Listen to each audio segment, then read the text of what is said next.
மாமனாருக்கும் மருமகளுக்கும் இடையே நடந்த சம்பவம் பற்றி இந்த வீடியோவில் பார்க்கலாம். கதைக்கு போவதற்கு முன் சேனலை சப்ஸ்கிரைப் செய்து கொள்ளுங்கள். என் பெயர் அரவிந்தன். என் மனைவியின் பெயர் பாமினி. நாங்கள் தற்போது கனடாவில் வசித்து வருகிறோம். எனக்கு வயது 25. என் மனைவிக்கு 21. இப்போதைக்கு குழந்தை பெற்றுக்கொள்ள வேண்டாம் என்று என் மனைவி தெளிவாக சொன்னாள். எல்லாவற்றையும் திட்டமிட்டு 2 வருடங்களுக்குப் பிறகு குடும்பத்தை பெருக்கலாம் என்று நானும் சம்மதித்தேன். எங்கள் திருமணம் பெரியவர்கள் ஏற்பாடு செய்த திருமணம். திருமண நாள் வரை என் மனைவியை நான் புகைப்படத்தில் மட்டுமே பார்த்திருந்தேன். நான் சிறுவயதிலேயே கனடா வந்ததால் அவள் இந்தியாவிலிருந்தே இங்கே அழைத்து வரப்பட்டாள். திருமணத்திற்குப் பிறகு எங்கள் வாழ்க்கை அமைதியாகவும் சந்தோஷமாகவும் போய்க் கொண்டிருந்தது. என் பெற்றோர் எங்கள் வீட்டிலிருந்து சுமார் 30 கிலோமீட்டர் தூரத்தில் வசிக்கிறார்கள்.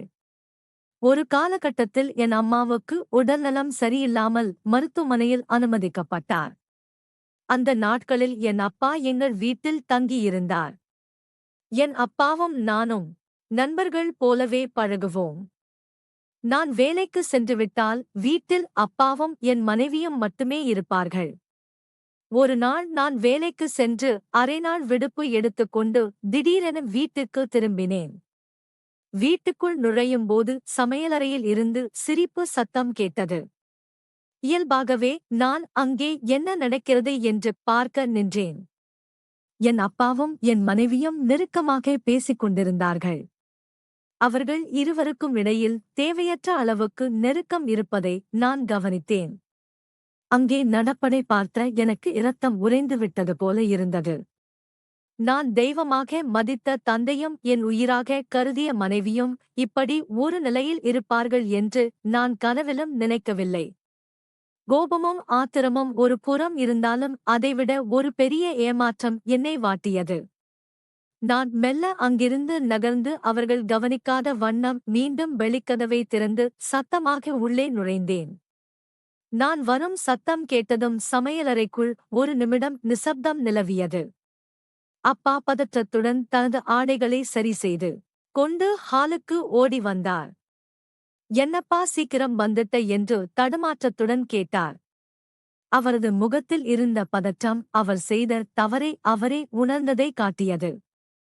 பாமினியும் சமையலறையிலிருந்து வெளியே வந்தாள். அவள் முகத்தில் எந்தவித குற்ற உணர்ச்சியும் இல்லை. மாறாக ஒரு செயற்கையான புன்னகையை ஏந்திக் கொண்டு என்னத்தான் என்று சீக்கிரம் வந்துவிட்டீர்கள். பசிக்கிறதா என்று இயல்பாக கேட்டாள். அவர்களது இந்த இரட்டை வேடம் எனக்கு அருவருப்பை தந்தது. யாரிடம் சண்டையிடுவது, யாரிடம் நியாயம் கேட்பது என்று தெரியாமல் திகைத்தேன். என் தந்தையிடம் இதை கேட்டால் எங்கள் குடும்ப கௌரவம் என்னவாகும்? என் மனைவியை கண்டித்தால் அவள் என் மீது வைத்திருந்த அன்பு பொய்யாகிவிடுமா? அன்று இரவு முழுவதும் என்னால் உறங்க முடியவில்லை. அப்பா என் வீட்டிலேயே தங்குவது இப்போது எனக்கு பாதுகாப்பற்றதாக தோன்றியது. அதே சமயம் பாமினியின் மனதில் என்ன இருக்கிறது என்பதை தெரிந்து கொள்ள நான் ஒரு முடிவு செய்தேன். மறுநாள் காலை நான் வேலைக்கு செல்வது போல கிளம்பிவிட்டு ரகசியமாக வீட்டின் நிலைமையை கண்காணிக்க தொடங்கினேன். உறவுகளுக்குள் ஒழிந்திருக்கும் இந்த கசப்பான உண்மையை எப்படி சரி செய்யப் போகிறேன் என்பது எனக்கு புரியாத புதிராக இருந்தது. அரவிந்தன், உங்களது விருப்பப்படி கதையின் அடுத்த பகுதியை தொடர்கிறேன். அரவிந்தன் பாமினியிடம் மட்டும் தனியாக பேசி உண்மையை அறிய முயற்சிக்கும் தருணம் இது. பாமினியின் மோனமும் உண்மையும். அன்று மாலை அப்பா வெளியே சென்றிருந்த சமயம் பார்த்து அரவிந்தன் பாமினியுடன் பேச தீர்மானித்தான். சமையலறையில் வேலை செய்து கொண்டிருந்தவள் அருகில் சென்று நின்றான். அவனது முகத்தில் இருந்ததைக் கண்டு பாமினி சற்று தடுமாறினாள். பாமினி, உன்னிடம் ஒன்று கேட்க வேண்டும். உண்மையை சொல்வாயா என்று தீர்க்கமாக கேட்டான். பாமினி அவன் கண்களை நேருக்கு நேர் பார்க்க முடியாமல் குனிந்து கொண்டாள். என்னாத்தான் திடீரென்று இப்படி கேட்கிறீர்கள்? என்னாச்சு என்று மழுப்பலாக கேட்டாள்.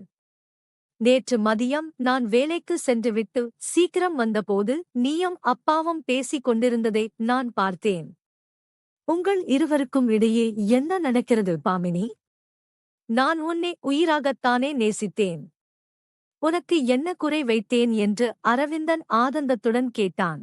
சிறிது நேரம் அமைதியாக இருந்த பாமினி மெல்ல தலை நிமிர்ந்தாள். அவளது கண்களில் இப்போது பயத்திற்கு பதில் ஒருவிதமான விரக்தி தெரிந்தது. அத்தான், நீங்கள் என்னை நேசிப்பது உண்மைதான். ஆனால் திருமணத்திற்கு பிறகு நான் இந்த நாட்டுக்கு வந்தபோது எனக்கு பெரிய தனிமை இருந்தது. நீங்கள் வேலைக்கு சென்ற பிறகு வீட்டில் அப்பாவிடம் பேசத் தொடங்கினேன். ஆரம்பத்தில் அது சாதாரண பேச்சு துணையாகத்தான் இருந்தது. ஆனால் ஒரு கட்டத்தில் அப்பா எல்லை மீறத் தொடங்கினார். நான் அதை தடுத்திருக்க வேண்டும். ஆனால் ஏதோ ஒரு பலவீனத்தில் நான் வழி மாறிப் போய்விட்டேன் என்று கூறி விம்மி அழத் தொடங்கினாள். அப்பா உன்னை வற்புறுத்தினாரா என்று அரவிந்தன் குரல் தழுதழுக்க கேட்டான். முதலில் அவர்தான் பேசத் தொடங்கினார். ஆனால் நான் அதை துணிச்சலாக தட்டி கேட்காமல் அவரோடு சேர்ந்து சிரித்து பேசியதுதான் பெரிய தப்பு அத்தான்.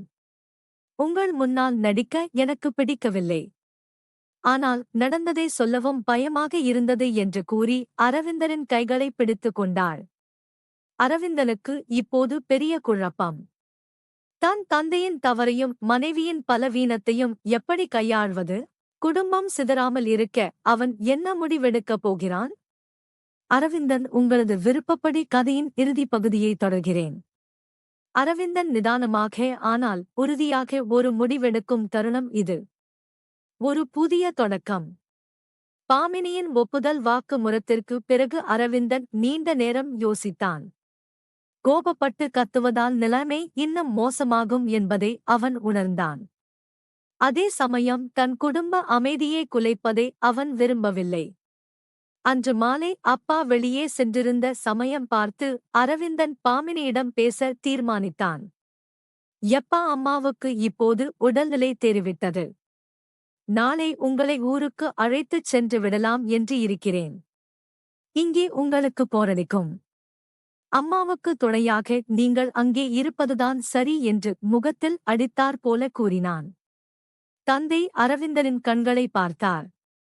அதில் தெரிந்த உறுதியும் பாமினி தலை குனிந்து நின்ற கோலமும் அவருக்கு உண்மையை உணர்த்தியது.